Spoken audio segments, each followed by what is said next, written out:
Complete అవ్వని పరిస్థితి. ఇప్పుడు కూడా కొత్త బిల్డింగ్ సందర్శించడానికి గౌరవ గూడూరు శాసనసభ్యులు గారితో రావడం జరిగింది.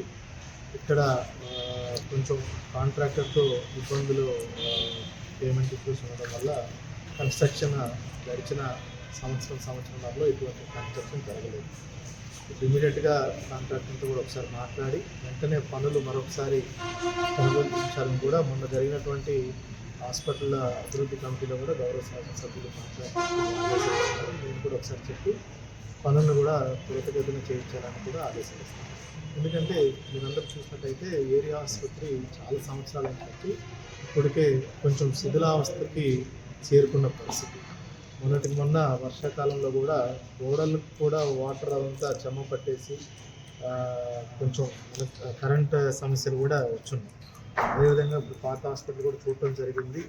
అంతా కూడా మరీ శిథిలావస్థకు వచ్చిన పరిస్థితి. గవర్నమెంట్ కూడా విన్నవించి వెంటనే ఇక్కడ పనులన్నింటినీ కూడా పునరుద్ధరించి వెంటనే హాస్పిటల్ని కొత్త బిల్డింగ్ షిఫ్ట్ చేసే విధంగా సుమారుగా అట్లీస్ట్ ఓపీ బ్లాక్స్ అన్నీ కూడా ఒక 3-4 నెలలు ఏప్రిల్ కల్లా ఖచ్చితంగా ఇక్కడ షిఫ్ట్ చేసే విధంగా చర్యలు తీసుకుంటామని చెప్తున్నాం. అదేవిధంగా గౌరవ శాసనసభ్యులు గారు ఏదైతే చెప్తున్నారో ఈ పోస్ట్ మార్టం చేసే దగ్గర నుంచి ఈ గ్రౌండ్లోకి వెళ్తున్నటువంటి అంతా వాటరు కాంపౌండ్ వల్ల లేక ఇదంతా అవుతుందని చెప్పారు. సుమారుగా 16 నుంచి 18 లక్షల వరకు అది అవుతుందని చెప్తే దాన్ని కూడా వెంటనే శాంక్షన్ మా లెవెల్లోనే ఇచ్చి దాన్ని వెంటనే కొత్త కాంపౌండ్ వాళ్ళు కట్టి అటు ఆసుపత్రికి ఇటు గ్రౌండ్లో కూడా చాలామంది వాకర్స్ అసోసియేషన్ వాళ్ళు కూడా ఇబ్బంది పడతామని చెప్పారు. సో ఎవరికి ఇబ్బంది లేకుండా కొత్త కాంపౌండ్ వాళ్ళు అక్కడ నిర్మించడం జరుగుతుంది.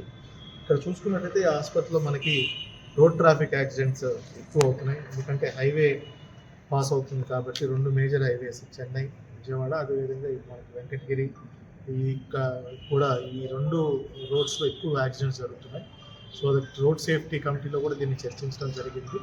ఆ యాక్సిడెంట్ తగ్గించడానికి చర్యలు తీసుకుంటాం. అదేవిధంగా యాక్సిడెంట్స్ వచ్చినప్పుడు ఎటువంటి ఇమ్మీడియట్గా చర్యలు తీసుకోవాలో కూడా ఇక్కడ ఆసుపత్రిలో ఉన్నటువంటి డాక్టర్స్ కూడా కొంచెం ఇది చేయడం జరిగింది. అదేవిధంగా మిగతా విషయాలు చూసుకుంటే రెవెన్యూ సదస్సులు మనకు ముమ్మరంగా జిల్లా వ్యాప్తంగా జరుగుతున్నాయి. ఈరోజు కూడా సూలూరుపేట నియోజకవర్గంలో గౌరవ సూలూరుపేట శాసనసభ అటెండ్ అవ్వడం జరిగింది. అదేవిధంగా గూడూరులో కూడా వచ్చే వారం గౌరవ శాసనసభ్యుల గారితో పాటు గూడూరు నియోజకవర్గంలో కూడా రెవెన్యూ సదస్సులకి హాజరవడం జరుగుతుంది.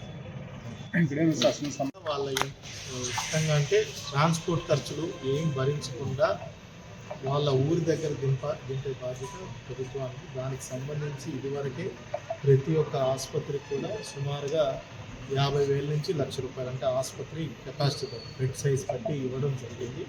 ఒకవేళ ఏదన్నా హాస్పిటల్లో ఆ డబ్బులు అయిపోయినా కూడా వాళ్ళ దగ్గర ఉన్నటువంటి హెచ్డిఎస్ ఫండ్స్లో కానీ మనకి ఎన్టీఆర్ వైద్య సేవ ఫండ్స్లోంచి కానీ లేదంటే ఇతరత్ర ఏదన్నా నిధుల్లోంచి కానీ వాళ్ళు వాడుకొని ముందైతే ట్రాన్స్పోర్ట్ అరేంజ్ చేయాల్సిన బాధ్యత హాస్పిటల్. సో ఈరోజు సూపరింటెండెంట్ గారికి, ఇక్కడ సిఎస్ఆర్ఎం గారికి, అదేవిధంగా సబ్ కలెక్టర్ గారు కూడా హెచ్డిఎస్లో మెంబర్ కాబట్టి వీళ్ళందరికీ ఆదేశాలు ఇస్తున్నాం. ఇప్పటి నుంచి ఇంక ఎటువంటి ఎవరన్నా చనిపోయిన వాళ్ళకి ట్రాన్స్పోర్ట్కి అన్నీ కూడా ఫ్రీగా ట్రాన్స్పోర్ట్ ప్రొవైడ్ చేయాల్సిన బాధ్యత మనది కాబట్టి అది ఖచ్చితంగా చేయవలసిన పరిస్థితి ఉంది. ఎవరన్నా చేయకపోతే మాత్రం ఖచ్చితంగా హాస్పిటల్ సిబ్బంది మీద, సిఎస్ఆర్ఎంఓ గారి మీద, హాస్పిటల్ సూపరింటెండెంట్ మీద చర్యలు తీసుకోవాలి. మరిన్ని వీడియోస్ కోసం ఛానల్ ని సబ్స్క్రైబ్ చేయండి. లేటెస్ట్ అప్డేట్స్ కోసం వాట్సాప్ ఛానల్ ని ఫాలో అవ్వండి. ఆ లింక్ డిస్క్రిప్షన్ లో ఉంది.